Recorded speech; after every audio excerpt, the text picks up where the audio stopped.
বামেদের সঙ্গে জোট না করে আসন্ন বিধানসভা নির্বাচনে 294টি আসনে একাই লড়বে কংগ্রেস। এখনো পর্যন্ত যা খবর তাতে প্রথম দফায় বাংলায় কংগ্রেসের জন্য 100 জনের প্রার্থী তালিকা প্রকাশ করতে পারে এআইসিসি। তারপরে আরও 2টি ধাপে প্রকাশিত হতে পারে বাকি প্রার্থীদের তালিকা। নির্বাচন কমিশন বাংলার ভোট ঘোষণা করে দিলে প্রায় গায়ে গায়েই প্রথম 100 জনের তালিকা ঘোষণা করে দিতে পারে দল। ইতিমধ্যেই 2 দফায় প্রদেশ নির্বাচন কমিটি ও রাজ্য পর্যবেক্ষকদের উপস্থিতিতে স্ক্রিনিং কমিটি এবং জেলাওয়ারি পর্যবেক্ষকদের নিয়ে বৈঠক হয়েছে।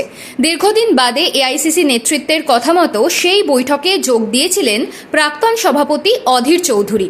এআইসিসি ও প্রদেশ সভাপতির কথাই যে প্রার্থী বাছাইয়ের চূড়ান্ত, সেই প্রস্তাব নিজেই সকলকে জানান অধীর। চূড়ান্ত সিদ্ধান্ত নিতে প্রার্থী তালিকা হাতে দিল্লিতে পাড়ি দেন বর্তমানে প্রদেশ কংগ্রেসের সভাপতি শুভঙ্কর সরকার। তখন থেকেই প্রশ্নটা ঘুরপাক খেতে শুরু করেছে, অধীর কি নিজেও কংগ্রেসের টিকিটে বিধানসভায় লড়বেন? চূড়ান্ত শিলমোহর না পড়লেও সেদিকেই গড়াচ্ছে পরিস্থিতি। মনে করা হচ্ছে অধীর চৌধুরী বহরমপুর বিধানসভা কেন্দ্রে কংগ্রেসের প্রার্থী হতে চলেছেন। ঘোষণা শুধু সময়ের অপেক্ষা।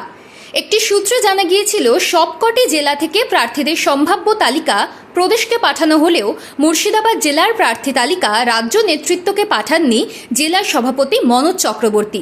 সেই তালিকায় গোপনীয়তা রেখে বিধান ভবনের গত বৈঠকে পর্যবেক্ষক গোলাম আহমেদ মীরের হাতে তুলে দেন অধীর নিজেই। তখনই অনুমান করা হয় সেই মুখবন্ধ খামের মধ্যে থাকা তালিকাতেই বিধানসভার প্রার্থী হিসেবে অধীরের নাম রয়েছে, যদিও সেই খবরে কোনো পক্ষই এখনো পর্যন্ত শিলমোহর দেয়নি। শেষ পর্যন্ত যদি সত্যিই প্রার্থী হন তাহলে প্রায় 35 বছর পর বিধানসভার লড়াইয়ে নামবেন অধীর। 1991 সালে কংগ্রেসের টিকিটে নবগ্রাম থেকে প্রার্থী হয়েছিলেন তিনি। সেবার হেরে গেলেও 5 বছর পর জিতে বিধানসভায় পা রাখেন মুর্শিদাবাদের রবিনহুড। নাটকীয় কোনো পট পরিবর্তন না হলে 3 দশকের ব্যবধানে আবার বিধায়ক হওয়ার লড়াইয়ে নামতে চলেছেন 5 বারের সাংসদ অধীর চৌধুরী।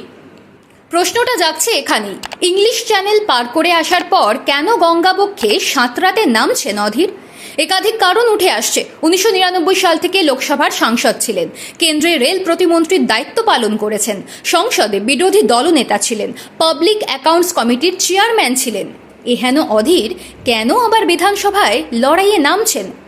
উত্তরটা খুঁজতে বসলে দেখা যাচ্ছে কংগ্রেসের হাইকমান্ডের চাপ আর মুর্শিদাবাদ কংগ্রেসের নেতাদের প্রবল দাবি রয়েছে এর পিছনে। প্রথম কথা, 294টা আসনে একা লড়াই করার সিদ্ধান্ত নেওয়ার পর কংগ্রেসকে এমন কোনো মুখ তুলে ধরতে হবে যিনি বাংলা তো বটেই, দেশীয় রাজনীতিতেও অত্যন্ত পরিচিত মুখ। অধীর ছাড়া কংগ্রেসের মুখ আর কে হতে পারেন? অধীরকে সামনে রাখলে তবেই কংগ্রেস কর্মীদের চাঙ্গা করা যাবে। সেই সঙ্গে থাকছে মুর্শিদাবাদের অঙ্ক। নবাবগড়েই বেশ কিছু আসন পেতে পারে কংগ্রেস। ফলে মুর্শিদাবাদের মানুষকে কংগ্রেসমুখী করার জন্য অধীর ছাড়া বিকল্প আর কেউ হতে পারেন না। অধীর নিজেও ধীরে ধীরে বিপক্ষ দল থেকে নেতা নেত্রীদের তুলে এনে ভোটের অঙ্ক অনেকটাই ঘেঁটে দিয়েছেন। বেশ কিছু জায়গায় নতুন করে তেতে গিয়েছেন কংগ্রেস কর্মীরা। সবচেয়ে বড় কারণ সম্ভবত অধীর নিজেই। সিনিয়র রাজনীতিক আবারও প্রত্যাবর্তন চাইছেন ভোটের রাজনীতিতে। 29-এ আবার লোকসভায় লড়ার আগে আপাতত 26-এ ফিরে আসতে চাইছেন পরিষদীয় রাজনীতিতে। ঠিক যেভাবে শুরু করেছিলেন 35 বছর আগে, সেভাবেই যেন সাজাচ্ছেন ফিরে আসার অঙ্ক। সৌরভ গঙ্গোপাধ্যায় যদি 1 দশক আন্তর্জাতিক ময়দানে দাপানোর পর কল্যাণী ফাঁকা মাঠে ফিরে আসার লড়াই লড়তে পারেন, তাহলে অধীরই বা সন্ন্যাস নেবেন কোন দুঃখে? তাছাড়া রাজনীতি এমনই এক নির্মম খেলা যেখানে জো জিতা ওয়াহি সিকান্দার। সেই মাপকাঠিতে 24-এর লোকসভা নির্বাচনে তৃণমূল কংগ্রেসের ইউসুফ পাঠানের কাছে হেরে যাওয়া অধীর আবারও প্রাসঙ্গিক হতে চাইছেন রাজনীতির মূল স্রোতে। একথা ঠিক যে ভোট কাটাকাটির অঙ্কে হেরে গেলেও গত 2 বছরে নবাবের জেলায় হাতের মুঠো আবার ধীরে ধীরে শক্ত করেছেন অধীর।